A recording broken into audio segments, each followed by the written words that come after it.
world's second largest continent.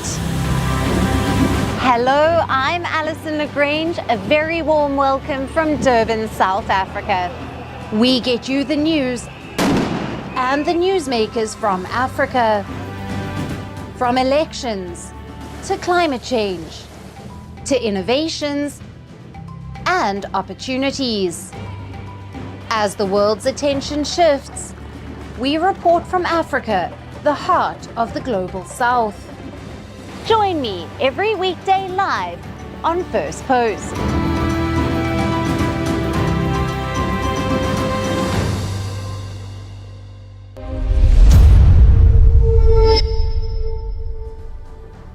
Hello and welcome to First Post Africa, where we get you the top stories from the continent and from across the world. I'm Alison Lagrange, coming to you live from Durban, South Africa.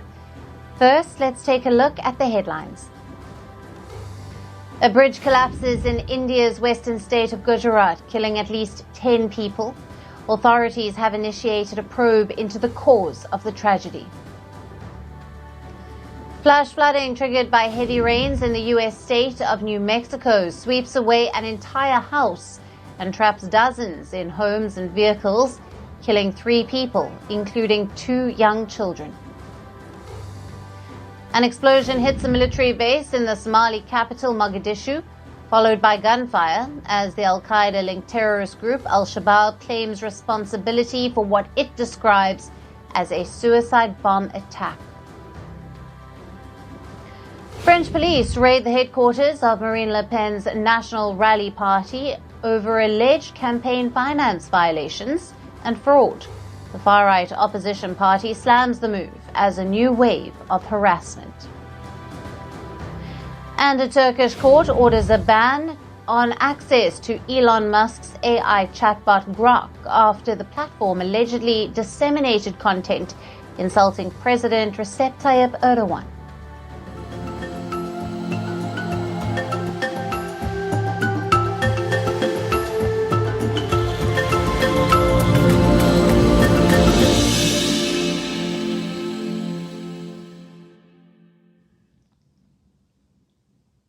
Hello and welcome. Let's start with the latest on the Indian Prime Minister Narendra Modi's 5-nation tour and his push for the global South. For the final leg of his tour, the Indian Prime Minister is in Namibia. This is his maiden visit to the southern African nation. Prime Minister Modi held delegation-level talks with the newly elected Namibian President. The two leaders discussed strengthening of bilateral ties between the two countries.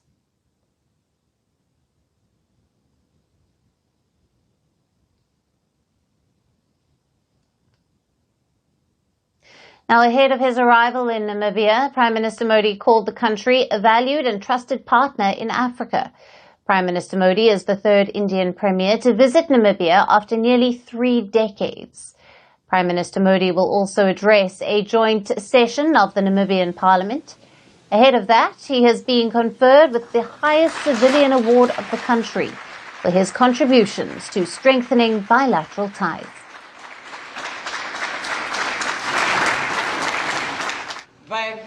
Now, earlier, the Indian Prime Minister also laid a wreath at the Namibian War Memorial, the Heroes' Acre, to pay homage to Namibia's founding father and first president, Dr. Sam Nujoma. Upon his arrival in Windhoek, Prime Minister Modi received a ceremonial welcome. Joined by the traditional performance, Prime Minister Modi played the Namibian drums along with the performers.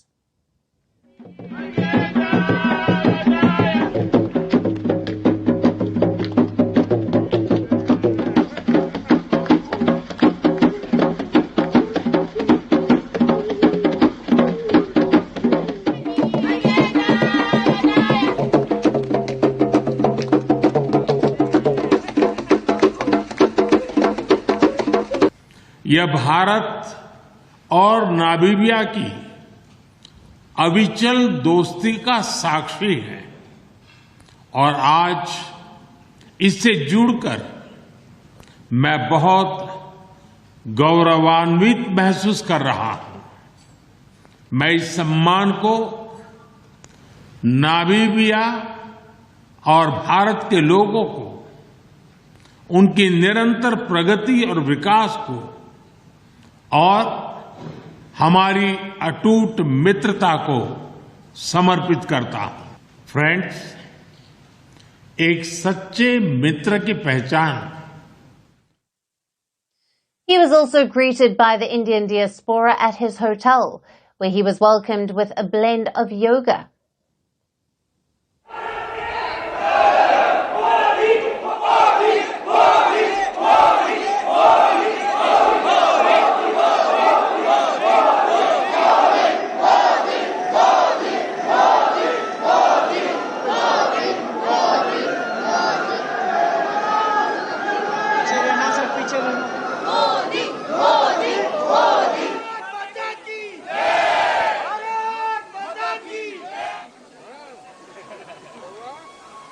पहली बार तो मुझे बहुत खुशी हो रही है कि हमारे देश के प्रधानमंत्री जी आ रहे हैं, हमारे मोदी जी आ रहे हैं, जिन्होंने हमारे देश का इतना विकास किया है, और मैं उनसे पहली बार मिलूंगी तो मैं बहुत एक्साइटेड हूँ और मुझे बहुत खुशी है।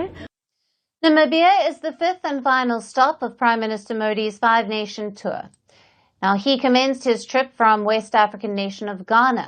He then visited Trinidad and Tobago, Argentina and Brazil. The tour aligns with India's push to represent the global south. The Indian Prime Minister's visit to Ghana and Namibia aims to shape the upcoming India-Africa Forum Summit. Namibia has vast reserves of critical minerals. These minerals could play a crucial role in India's clean energy transition. It could help the country to meet its present and future energy demands. The visit also focuses on other key areas like securing Namibian exports of uranium, exploration of recent oil and gas discoveries in the country, and potential defense cooperation. We are interested in critical minerals in Namibia. Some of our PSUs would want to invest here. We are looking at export of uranium from Namibia to India. And there have been recent oil and gas discoveries in Namibia. That is also an area of interest.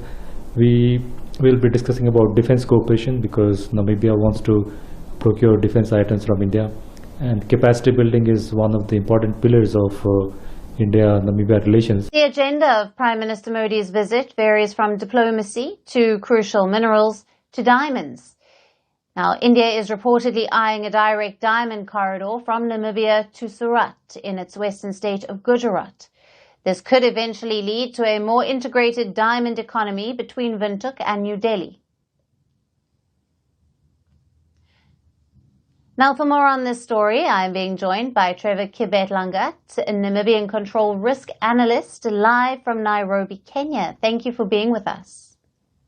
Thank you very much. Now, Namibia holds vast reserves of critical and strategic minerals like lithium, uranium, and rare earths.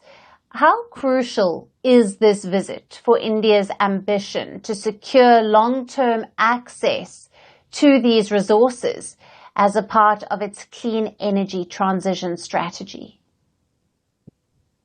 Great. Thank you for having me. And I think that's a great question. I think what you have seen across the board, especially in Southern Africa, this Southern Africa belt, including Namibia, places like the DRC, South Africa, neighboring Angola, we're seeing a race towards critical minerals by global powers in this region. And Namibia is very much conscious of this. Namibia is very much conscious that a lot of global powers are seeking to secure the critical mineral supply chain that is quite critical over the next few years. And I think a lot of global powers, including India itself, is very much aware of the increasing geopolitical rivalries that are taking place across the globe around critical minerals, and that kind of, manifests itself in that space. So I think India is very conscious of trying to secure, firstly, of course, good diplomatic relations with countries in the region, including Namibia. But also what is important for this kind of trip and for the Indian government is really just looking at how they can increase commercial diplomacy in that respect. So I think having this visit is critically important in terms of this ongoing global race towards securing critical mineral supply chains. Yes. And Trevor, Prime Minister Modi is expected to address a joint session of Namibia's parliament, which is a rare honour. What diplomatic signals does this send about the strengthening of India-Namibia ties? And how might it reshape India's influence in Southern Africa? I think in many ways it's even beyond a strengthening. It's more of consolidating, because I think what the Prime Minister will probably refer to is the long-standing relations that India and many countries in the region have had, especially around the liberation movement, including the ruling SWAPO government, including the ANC government in neighboring South Africa, and the MPLA. India has supported the liberation struggles in the past, and kind of what they want to kind of position themselves as is that our development is mutually beneficial. And as we see, as I talked about, like, this geopolitical rivalry between various countries, India wants to, kind of, position itself as a country that can be relied on, a country that is going through similar issues or similar trajectory of development.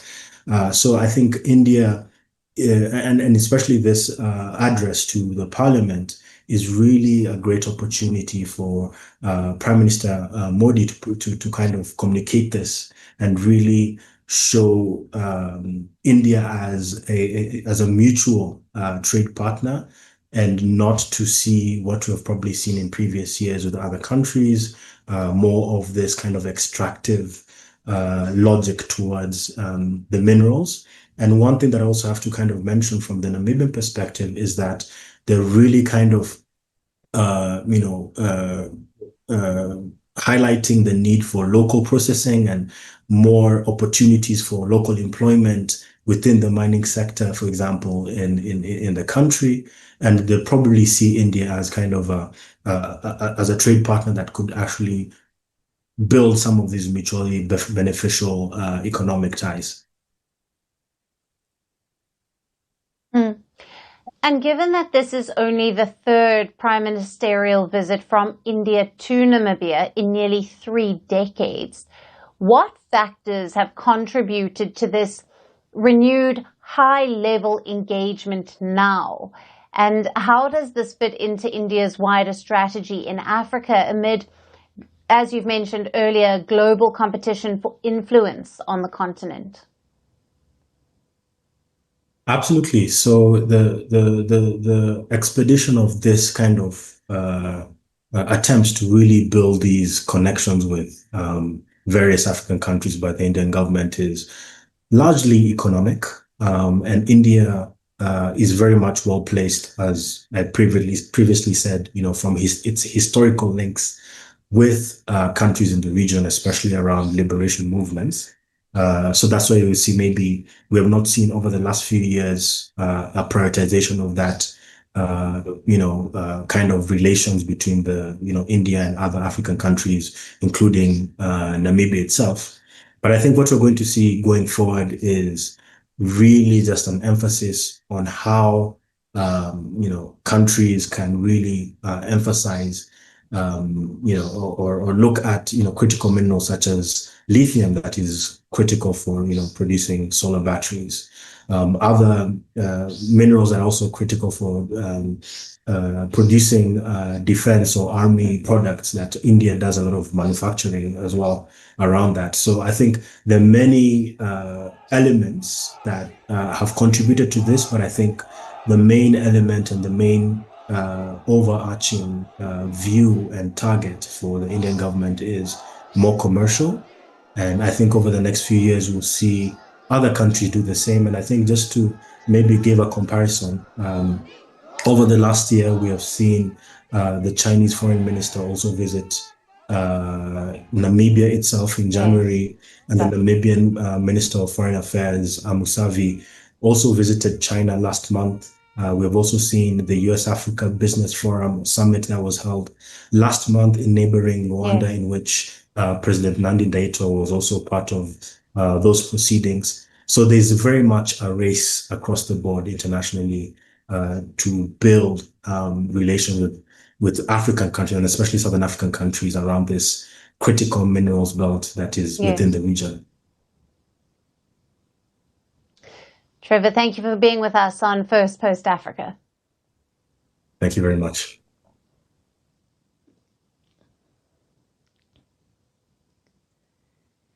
Shifting focus to the unrest in Kenya. As the death toll in the latest wave of protests has tripled, President William Ruto has issued fresh warnings for the protesters.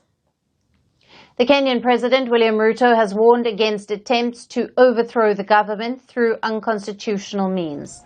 This as he claimed recent violent protests which killed dozens were sponsored. I saw them saying that they won't wait for the elections in 2027. They want to plan chaos, plan protests, burn people's property, cause death in Kenya so that they can overthrow the Kenyan government before 2027. I dare them to try. They'll not believe. They should try. Allah, Kenya is a democratic country. You cannot tell us you'll cause chaos to overthrow the Kenyan government.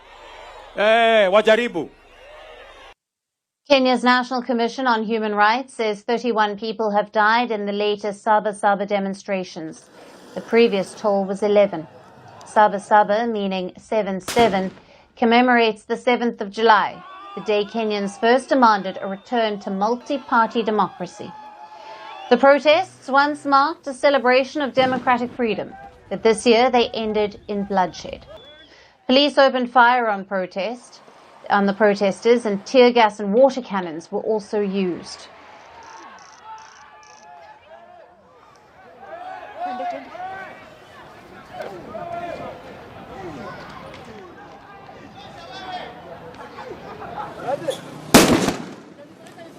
And in some cases, police resorted to physically assaulting the protesters. Human rights groups accused police of collaborating with armed gangs. 2 forced disappearances have also been reported. Over 500 people were arrested on Monday, according to Kenya's National Police Service. The court will rule on their appeal on the 10th of July.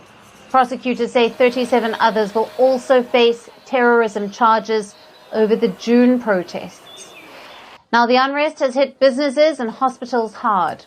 The capital, Nairobi, a group of over 100 armed men stormed a hospital demanding treatment for their wounded. In another incident, hospital equipment was looted by unknown attackers. Police came, but unfortunate is that the goons were all over. So they had to deal with them even from before entering the facility. They had to deal with them from outside. And you could actually see them touching they started with the chatter around the gate, and then they were now throwing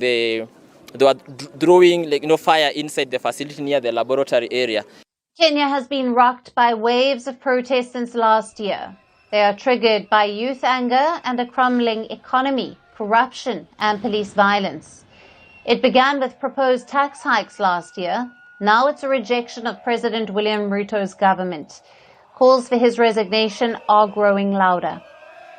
The reason we are protesting is because the government we are still trying to get this government so that we can listen to the people, and nobody's listening. So that's why you're protesting. Extrajudicial killing, you can see corruption in the government, and nobody's in any. This year's protests are also over the death of a 31-year-old blogger, Albert Ojwang. Ojwang died in police custody after criticizing the deputy police chief. 6 people, including 3 police officers, have been charged with his murder. Since last year, over 100 people have died in anti-government protests. Almost 50 deaths have occurred in just the last 2 weeks. Last month, the government ordered police to shoot on sight anyone approaching police stations during the demonstrations. Protesters claim the state is using paid vandals to undermine their movement. Now, President William Ruto, meanwhile, remains defiant, backing the police despite growing public outrage.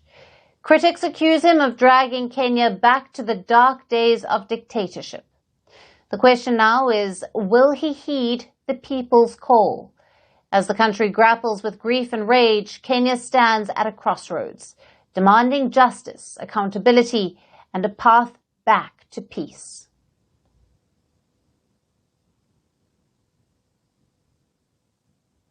And on to our next story now. Leaders of 5 West African nations are set to meet President Donald Trump at the White House in what's being described as a surprise diplomatic outreach.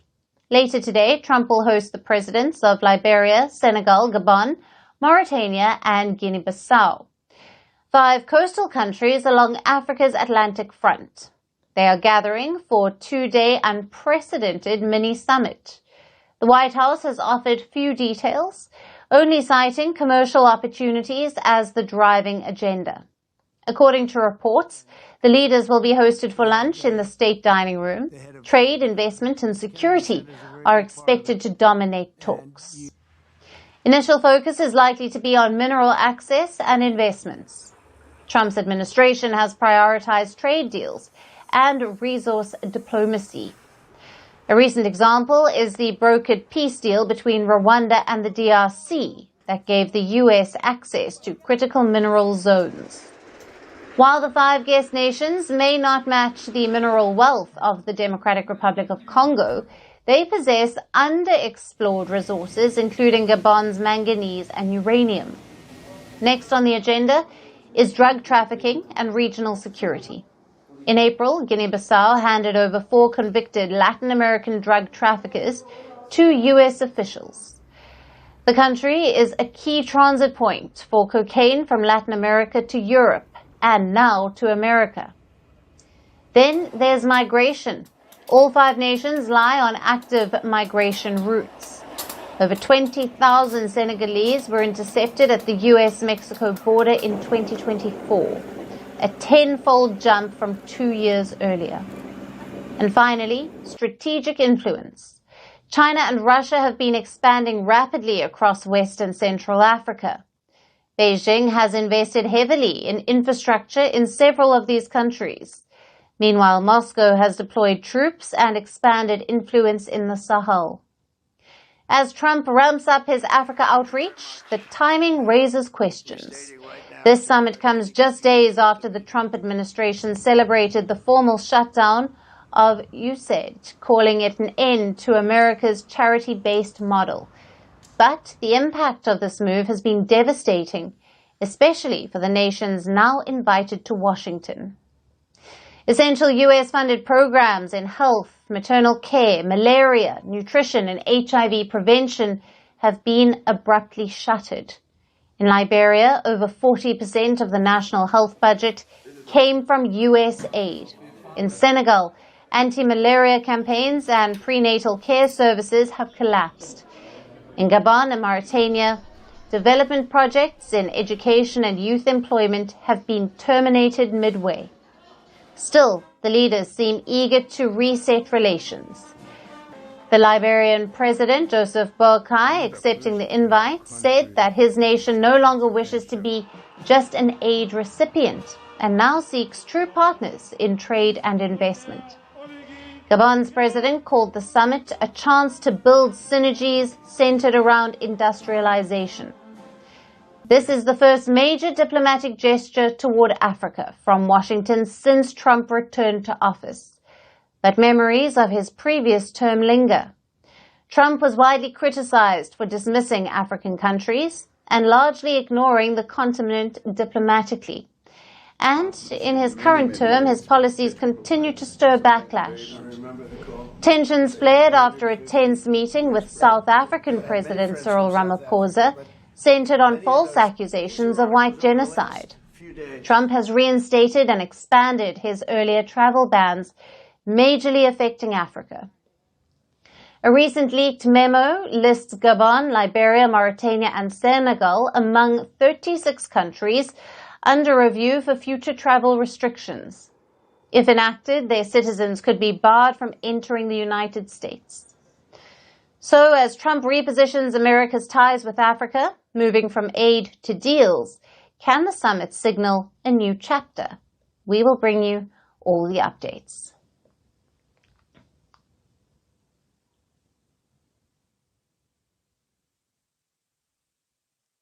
And shifting focus to West Africa, where the continent's top gold producer, Ghana, has now waged a war against growing gold smuggling in the country.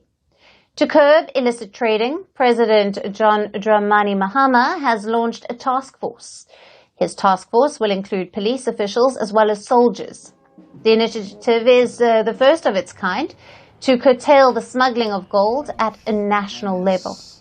It marks the president's bid to recover billions of dollars lost to illegal trading of the precious metal. The task force is not just a security initiative. It is a strategic arm of national economic transformation, purposefully designed to restore integrity, accountability, and value to Ghana's gold sector.